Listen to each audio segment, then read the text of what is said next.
Hi, welcome back, girls and boys. This is the week of October 5th through 9th, and we're on day 2. Let's look at all the items we're going to need for today's lesson. Your nameplate, along with your dry erase marker. We're studying the letter N. So you're going to need page 43, and it looks just like this. Have it in a plastic sleeve because we're going to put Play-Doh over the top of it. So you're going to need some Play-Doh. And the other sheets you'll need would be 51 and 50. So here's 50, has cars on top, and 51, it has a ladder across the top. We're going to put that in a plastic sleeve as well because we're going to be using a dry erase marker. So let's get started. First of all, get your nameplate out and your dry erase marker. Take your time connecting all the dots. Some of you are getting much faster, and I appreciate all the effort, all the hard work you're putting into learning how to write your name and also how to spell your name. Do you know how to spell your name yet? Hold it up. See if you can say the letters of your name. I'll wait just a second. Go ahead and say the letters to me. This is my name, but I want you to do that with your name. A few of you are doing that. Keep working, especially with the first letter of your first name. I want to make sure you know that by now. I'm going to say hello to everyone, so let's check in with all of you. Hi there, Kenley. Kenley. Hello, Kaylee. Kaylee. Hi, Carson. Another K. Carson. Hayden. Hello. E for Easton. B for Briggs.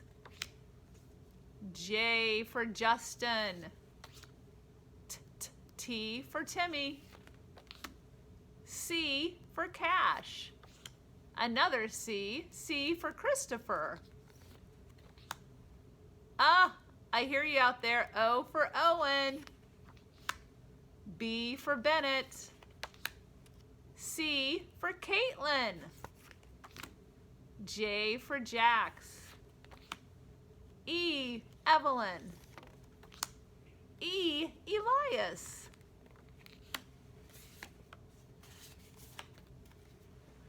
T for Trayshawn. Very nice. Welcome, everyone. Jess, I think I have your name in the deck twice. I want to make sure we said your name at least once. J for Jessa. So the letter N that we've been studying, let's talk about the letter N. Here we go. This is what it looks like. It has 3 lines. We go down, straight up and down. We go at an angle and then up and down again. That's the capital letter N. This is a smaller N or lowercase. You start in the middle and you go straight down and then you do a hump over the top. There's the little n. The sound for N is N. Put your tongue on the top of your mouth. Go N. N. We're going to say some N words. We're going to start with this. Who is this? What kind of profession? What job does this person have? What are they called? A nurse. Very good. Nuts. Nail. I hear some of you. Say them if you know these. Nest. And we didn't talk about this yesterday. I don't know if many of you get these delivered at your home.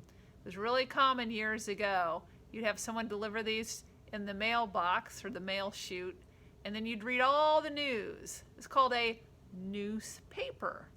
Newspaper. Those are all N words. We're going to make the letter N. We'll start with the capital N using our Play-Doh. So go ahead and get your Play-Doh out.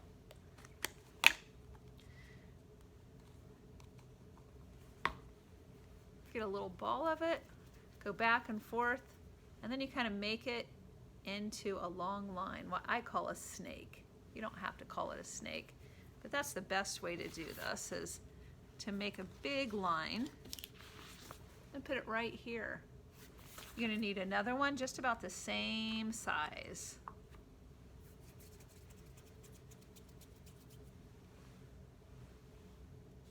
Going to have that go at an angle. Angle down.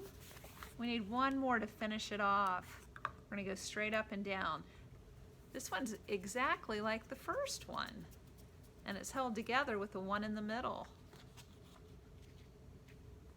This is the letter N.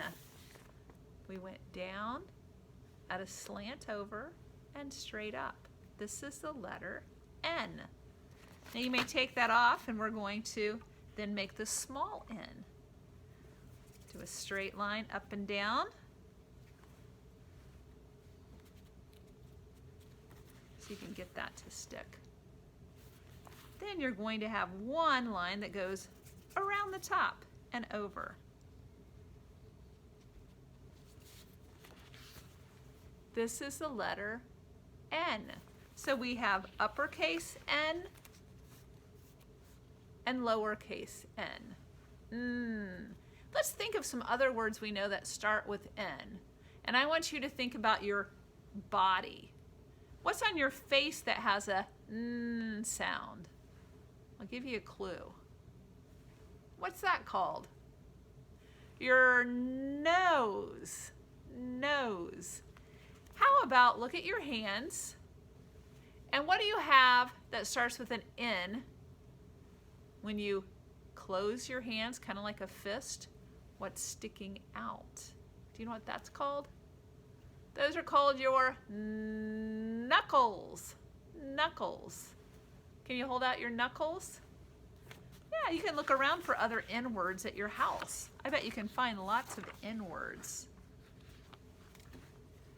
What we're going to do next is pull out our shape sheet right here. Page 50, it has cars on the top. We're going to also get our dry erase marker. What shape do you see on top?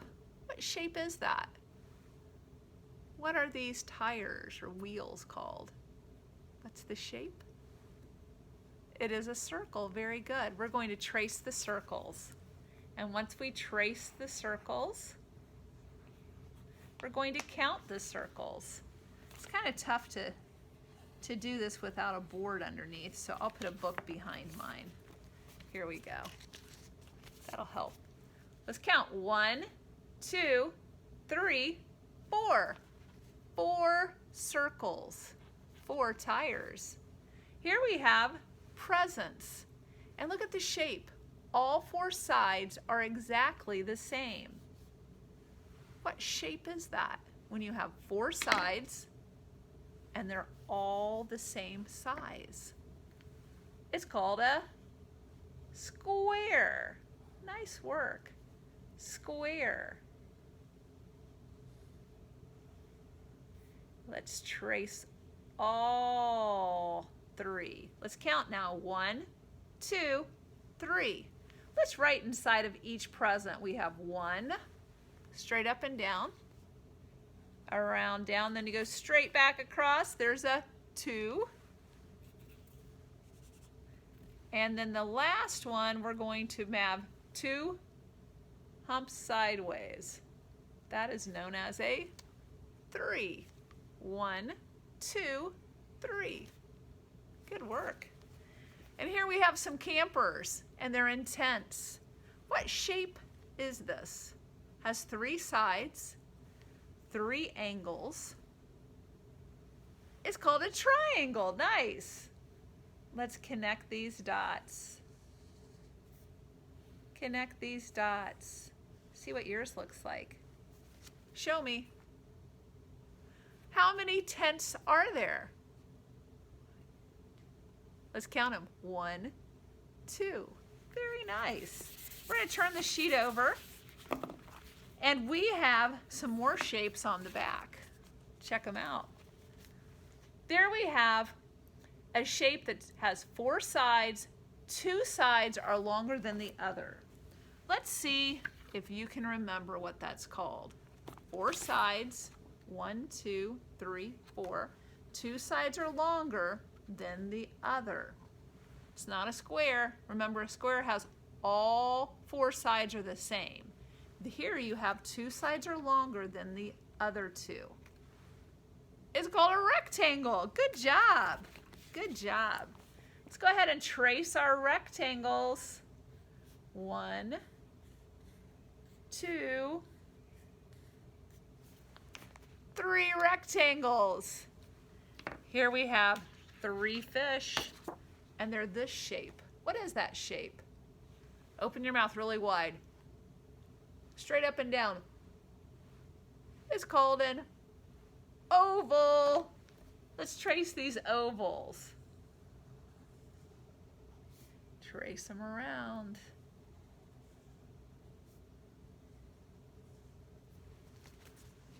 Three fish, 3 ovals.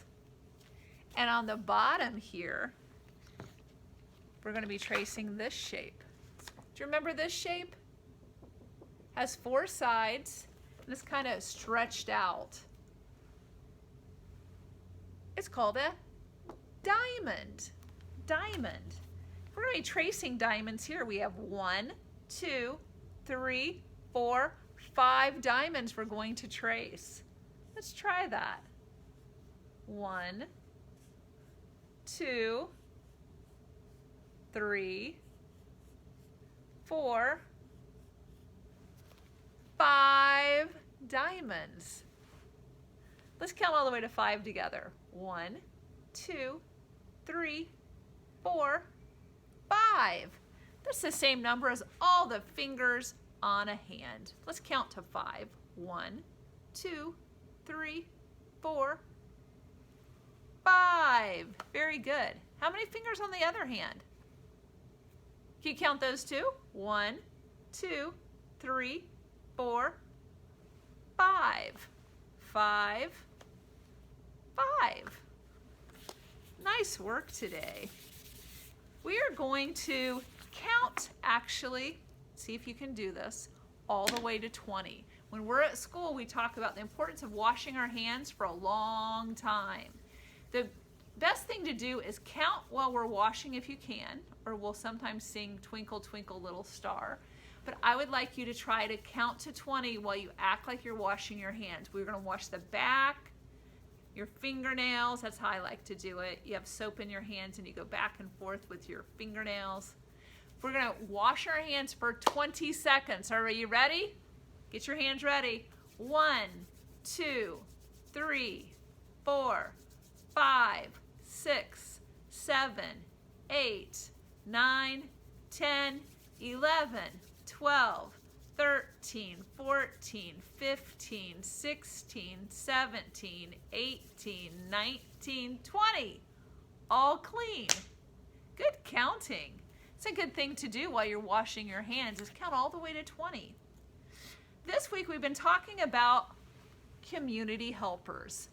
And here we have people in the community who help us. Can you tell me what type of profession this person has? They have a fire extinguisher. They have on a helmet. They have on a jacket with reflective tape. Reflective wear is that when a light shines on it, it comes back bright so you can see the fabric or the person. Do you know what kind of position that is? What job that is? It's a firefighter. Very good. How about this position right here? This looks like this is a doctor or a nurse, somebody who's helping with your health, whether it's at a hospital or even a nursing home or at a clinic. And this person is helping with an animal. What kind of job would that be? This could be a veterinarian or someone who's assisting at the veterinarian clinic. Okay, let's go ahead and start reading this book. Look at the cover page here. We still have the title, Helpers in My Community. And we have 1, 2, 3 firefighters.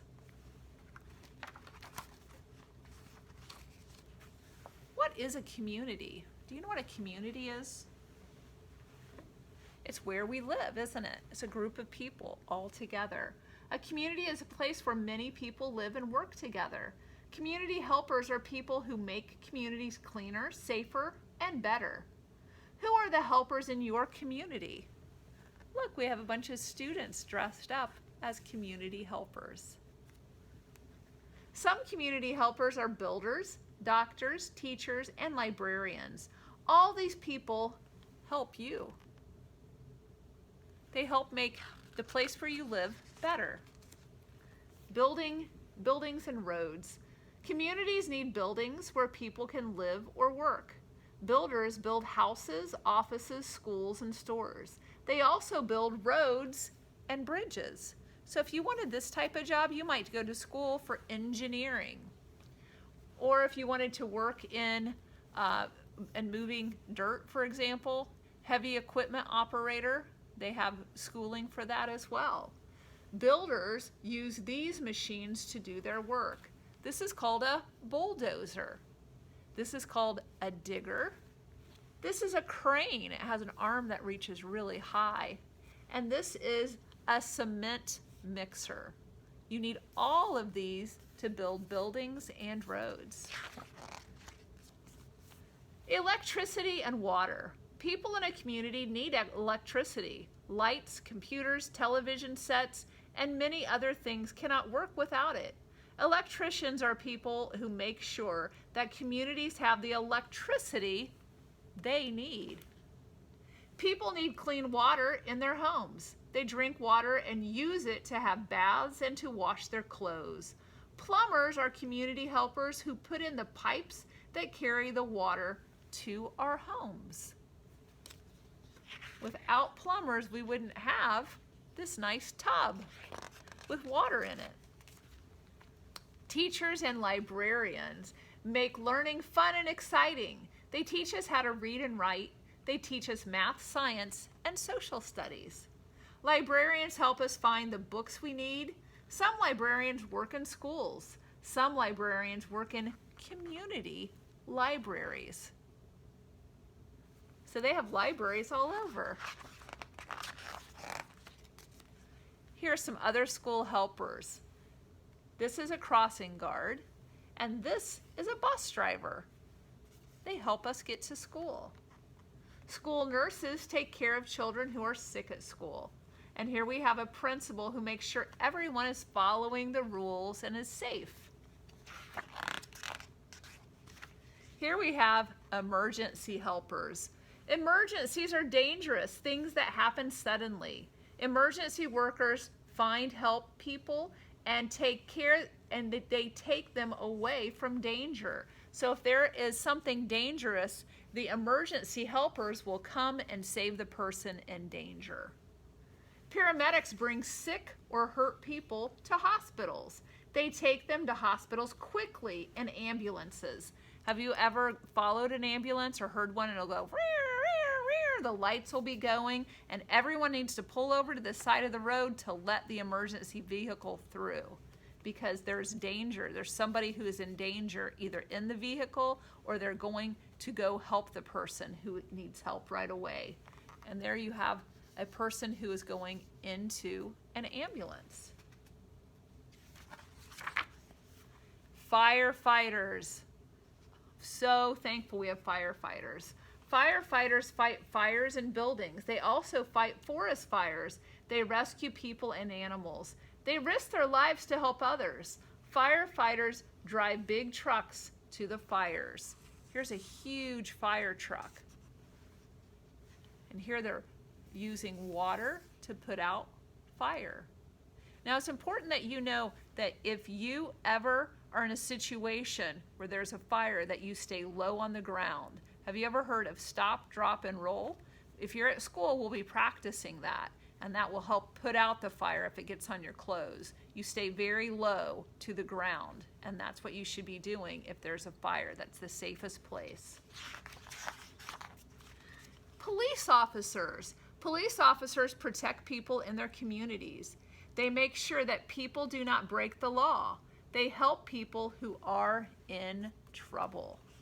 Police officers talk to children about how to be safe in their communities. There we have police officers who are on bicycles. Kind helpers. Volunteers are people who help others. They do not get paid for the work, but they're still very important. In school, sometimes we have volunteers who come into our classroom. You can be a volunteer too. You can help the earth by planting trees or picking up trash. How else can you help? I want you to think about that today. What can you do to help at home, to help in the community? If you see trash on the ground, you can pick it up and throw it in the trash. If you see someone who's struggling to open a door, you can open the door for them and help them. That's how you can be a big help to others. Thanks, boys and girls, and I'll see you next time.